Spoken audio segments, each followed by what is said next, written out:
Nothing should be put into the same box just because it is classified in the same way. In other words, generalizing is a tricky and dangerous game. Yet we cannot deny that certain stereotypes are created due to common tendencies, and while there are always exceptions, common tendencies do exist. One of those tendencies in traditional martial arts is the existence of elitism, or the unproportional level of authority and power given to the more advanced students, which oftentimes leads to abuse, arrogance, and negative behavior.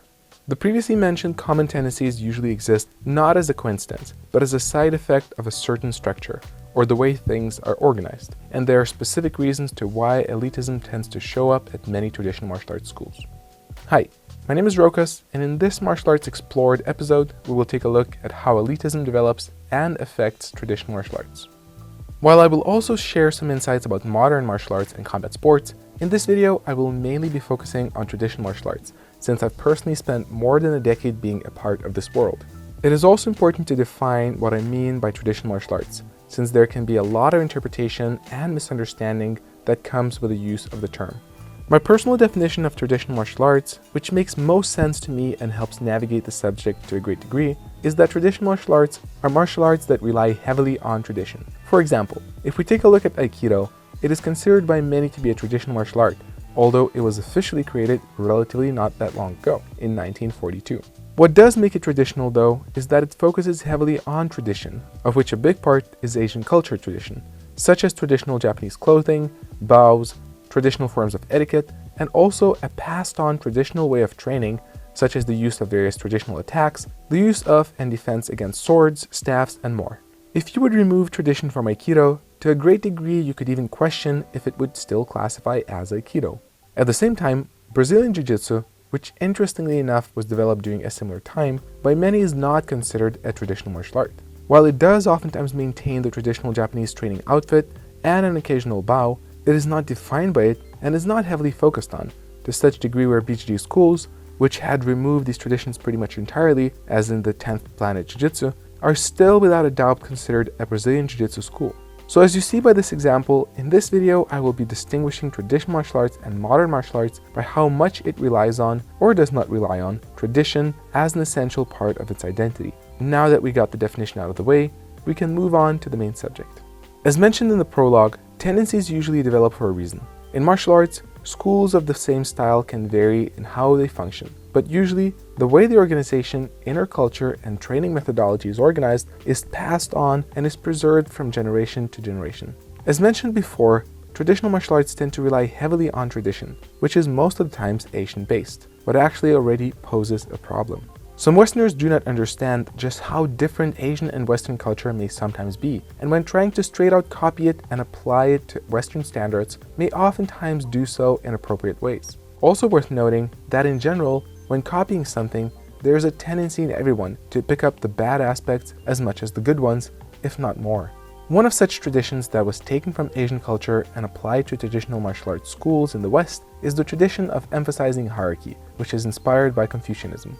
The problem is that while Confucianism gives importance to respecting and following authority, it also emphasizes the importance for the authority figure to obey high moral principles, honesty, and fairness before applying its authority onto other people.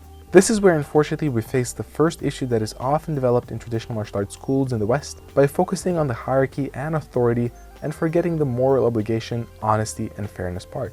In one simple way, this problem could be expressed in this sentence: a black belt in a martial art who believes he is a black belt in everything, which could not be further from the truth, yet is oftentimes believed not only by the black belt himself, but by the students as well. Through all times we were taught to give more respect, trust, and power to authority than sometimes we should. It is actually a convenient way to manage a group, community, or society. For example, it is essential that children would respect and believe a high school teacher so that they would be attentive in the lesson and would gain knowledge from it. Yet should that give the right for the high school teacher to start giving out life and career advice to the same children, especially if that teacher has never been particularly accomplished in his personal life or career himself?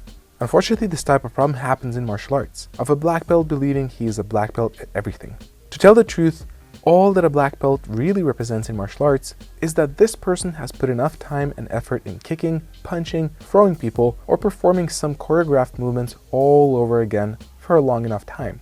Maybe that does signify that this person is capable of staying around long enough to pursue a certain goal, Yet does that tell anything else about his capabilities in other fields of life? A black belt does not inherently make the person more wise or capable as a husband, or an expert in some career than that particular martial art. Yet it is a common phenomenon for a black belt in traditional martial arts schools to go out giving life, marriage, and career advice to their students, or to demand the ultimate respect not only on the training mat but also off of it. And unfortunately, we are so used to giving power to authority that when seeing a person with a black belt, most of us do tend to automatically believe that we should trust everything that person says and refrain from questioning this person's actions.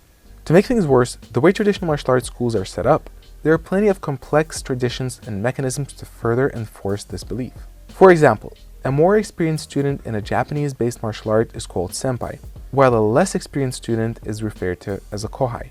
Even this simple approach of labeling students in comparison to their rank automatically makes the less experienced person feel inferior and the more advanced practitioner superior.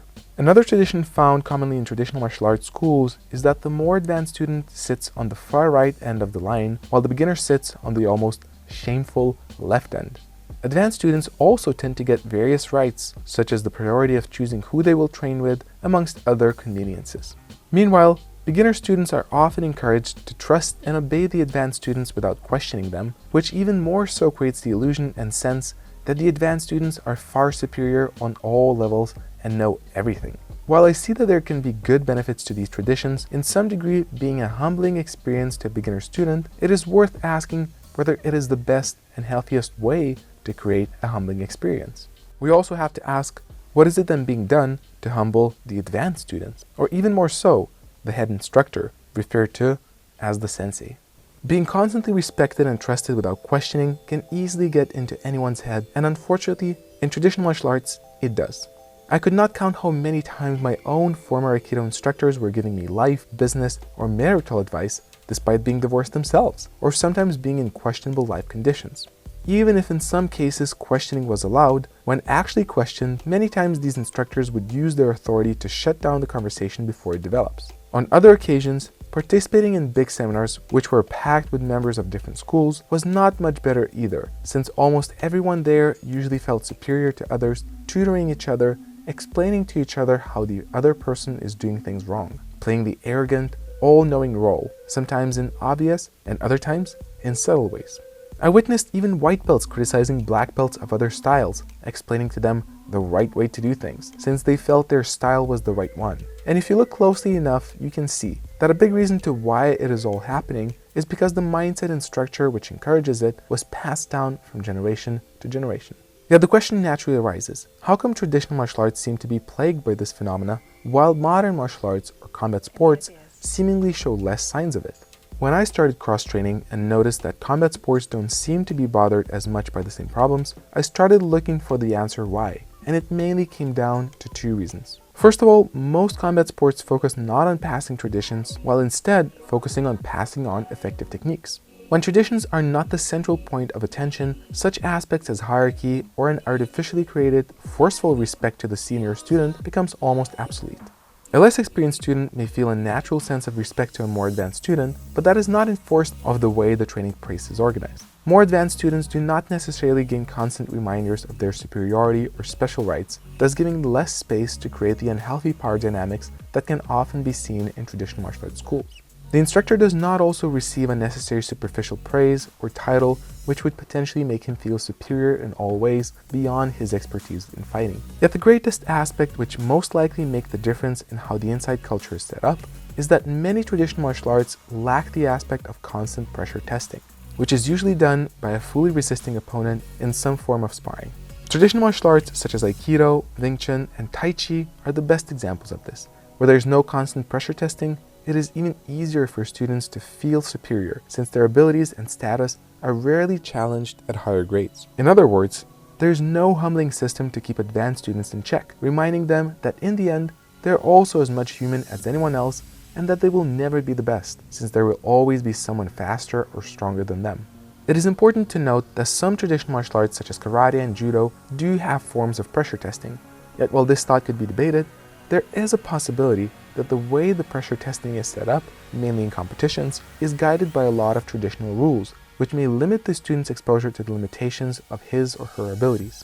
Also, in some traditional martial arts which do involve sparring, it is not always mandatory to participate in it for all students, and even more commonly, the head instructor, whose example sets up the inside culture of the training place to a great degree, often enough avoid sparring or pressure testing him or herself, again making it more likely that this individual will stay in a mindset of superiority on all levels, while no humbling experiences can occur.